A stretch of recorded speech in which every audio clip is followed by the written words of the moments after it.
Hello students, आज का topic integrations. Trigonometry के क्वेश्चंस को डिस्कस करेंगे केवल, बाकी सारी वीडियो में और फंक्शंस के इंटीग्रेशन भी डिस्कस करेंगे। First formula, integrations of sine x D x is equal to minus cos x plus c. Second formula, cos x D x is equal to sine x plus c. Anti derivative होता है। Third formula, आपने सेक square x का याद नहीं करना, बल्कि sine cos के बाद टेन एक्स का फार्मूला याद करना है, क्योंकि हम ट्रिग्नोमेट्री की बात कर रहे हैं। टेन एक्स डी एक्स, इसका फार्मूला आपको याद रखना है, minus log cos x plus C. यहीं पे इसका प्रूफ भी समझाएंगे अभी। और हम इसको लिख सकते हैं लॉग की प्रॉपर्टी से, ये माइनस साइन पावर में चला गया तो हम इसको लिख सकते हैं लॉग सेक एक्स प्लस सी। इसी का प्रूफ अभी इसी के बाद समझा रहे हैं। पहले आपने ये 6 ट्रिग्नोमेट्रिकल रेशियो के समाकलन बोलते हैं हिंदी में, और इंटीग्रेशंस देखेंगे। इसी के बाद टेन एक्स के बाद कॉट एक्स का इंटीग्रेशंस याद करना है। कॉट एक्स का integrations log sine x, log के आगे हमेशा मॉड आता है क्योंकि वो हमेशा पॉजिटिव नंबर होता है। Log sine x plus C. Number 5, sec X D x, इसका फार्मूला होता है log mod sec x plus tan x plus C. Trigonometry के रेशियो आ चुके हैं sine, cos, tan, cot, sec, cosec is equal to cosec X का formula होता है लॉग के आगे हमेशा मॉड में लिखेंगे cosec X minus cot X plus C. इन्हीं के और भी फार्मूले होते हैं जो इसी के बाद कंटिन्यूटी में इसके प्रूफ भी समझा रहे हैं। तो 10x का प्रूफ देखते हैं। 10x का जो प्रूफ होता है, ऐसे हमने 6 कंटिन्यूटी में याद रखने हैं। ये 6 ट्रिग्नोमेट्रिकल रेशियो हैं। 10x का वैसे ये क्वेश्चंस होता है, लेकिन अगर हम इसको फार्मूले की शेप देंगे तो हमारे लिए ईजी हो जाएगा, क्योंकि क्वेश्चंस याद करना बहुत मुश्किल हो जाता है। तो 10x को सबने पढ़ा है, सब्स्टिट्यूशंस करते हैं। 10x को हम लिख सकते हैं sine x upon cos x. तो जब इंटीग्रेशंस करते हैं तो सबसे पहले हम सब्स्टिट्यूशंस यूज करते हैं। इन दोनों में किसी एक ऐसे फंक्शन को p एज्यूम करते हैं जिसका डिफरेंशिएशन dx के साथ मल्टीप्लाई में हो। फॉर द एग्जांपल, अगर मैंने साइन एक्स को डिफरेंशिएशन p एज्यूम किया तो साइन एक्स का डिफरेंशिएशन कॉस एक्स तो है मेरे पास, लेकिन dx के साथ मल्टीप्लाई में नहीं है। इसलिए हम इस क्वेश्चंस में कॉस एक्स को p एज्यूम करेंगे। ध्यान से देखिए, इसका डिफरेंशिएशन करेंगे, क्योंकि जब कोई इंटीग्रेशंस में हम कोई चीज सब्स्टिट्यूट कर रहे हैं, कोई नया वेरिएबल्स एंटर करेंगे, तो पूरा इंटीग्रेशंस p में कन्वर्ट होना कंपलसरी है, क्योंकि एक इंटीग्रेशंस में एक टाइम में केवल एक ही वेरिएबल रह सकता है। अंडरस्टूड? फिर देखो, इसका डिफरेंशिएशन बोलेंगे हम, कॉस एक्स का डिफरेंशिएशन बोलो with respect to x both sides. दोनों तरफ हम कॉस एक्स का डिफरेंशिएशन करेंगे तो ये आएगा माइनस साइन एक्स, और t का डिफरेंशिएशन होगा d T by D x, x की रिस्पेक्ट में। Sine x D x is equal to minus d t. ये माइनस साइन इधर चला गया और डी एक्स क्रॉस मल्टीप्लाई होके ऊपर आ गया। ध्यान से देखो, तो हमारे पास साइन एक्स डी एक्स हैगा, तो हमने इसको लिखा माइनस डी टी, यहां से ध्यान से, और नीचे t। इंटीग्रेशंस हमेशा एक पर्टिकुलर फॉर्मूले के ऊपर ही यूज होता है। तो dt अपॉन t का इंटीग्रेशंस कितना होता है, log t।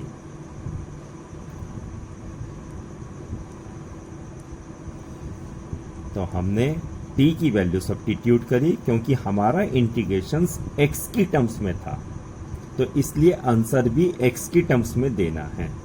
तो t की जगह हमने लिखा cos x।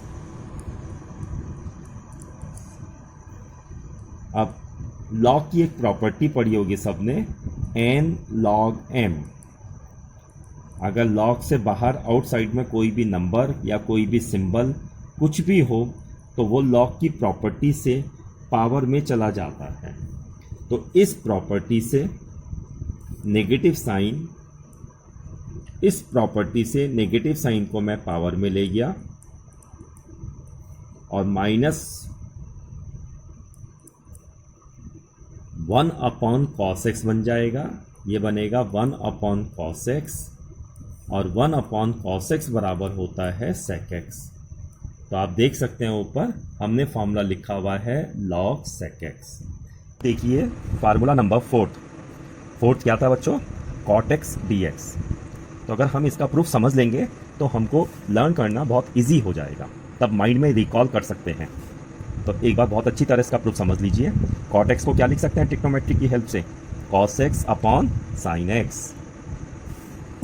अब हम साइन एक्स को टी मानेंगे, इसका मतलब ये नहीं कि हमेशा साइन एक्स को टी मानेंगे, क्योंकि साइन एक्स का डिफरेंशिएशन डी एक्स के साथ मल्टीप्लाई में है, इसलिए साइन एक्स को टी मानेंगे।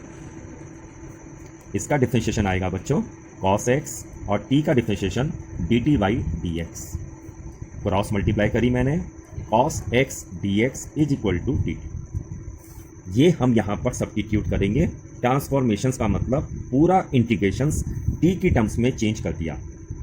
तो कॉस एक्स डी एक्स की जगह पे बच्चों डी टी आ जाएगा, और अपॉन में टी, और डी एक्स अपॉन एक्स का इंटीग्रेशंस होता है बच्चों लॉग मॉड एक्स प्लस सी। लॉग के आगे मॉड क्यों लगाते हैं, सी क्यों ऐड करते हैं, नेक्स्ट वीडियो में इसको भी हम डिस्कस करेंगे। लॉग मॉड टी आ जाएगा, और टी की वैल्यू फिर मैंने सब्स्टिट्यूट कर the sign x D X. तो कॉट एक्स का इंटीग्रेशन हो गया लॉग साइन एक्स प्लस सी। ऐसे ही हम सेक एक्स का देखेंगे और कॉसेक एक्स का देखेंगे। ऐसे ही सेक एक्स का इंटीग्रेशंस याद रखा, अभी हमने पीछे देखा था सेक एक्स का इंटीग्रेशंस लिखा था log sec x plus tan x. तो कैसे आया, अगर हम उसका प्रूफ समझेंगे तो हमें लर्न करना इजी हो जाएगा। हमने क्या किया, सेक एक्स को sec x plus tan x से मल्टीप्लाई डिवाइड कर दिया।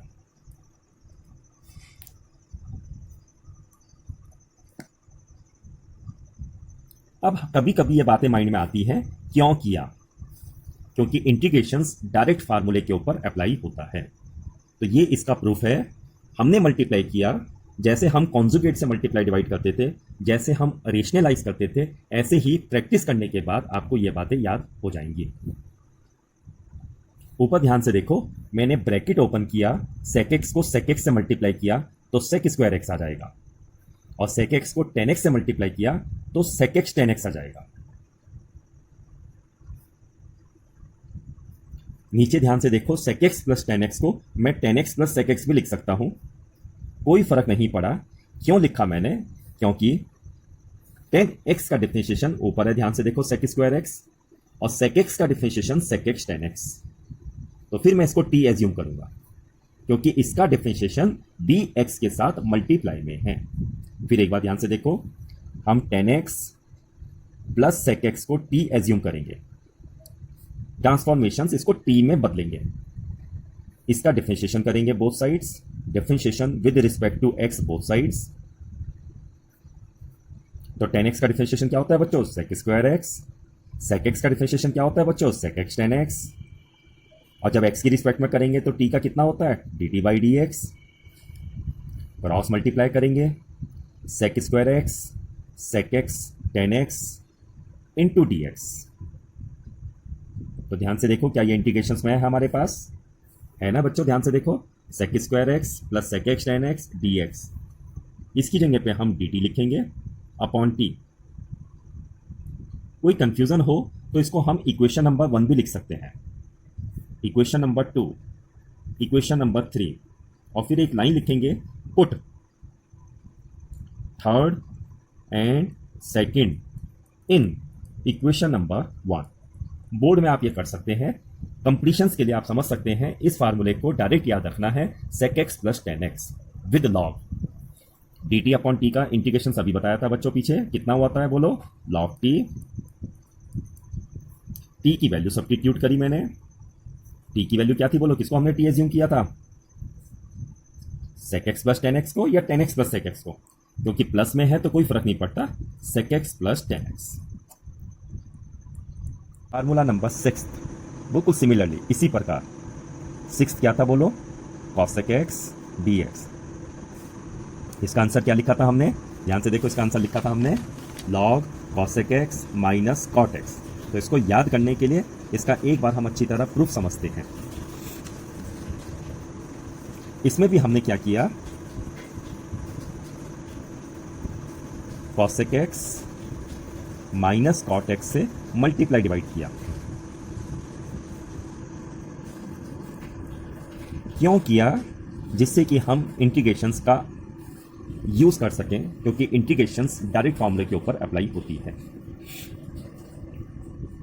cos bracket open cosec x multiplied by cosec x is equal to cosec square x, cosec x multiplied by cot x cosec x into cot x upon cosec x minus cot x।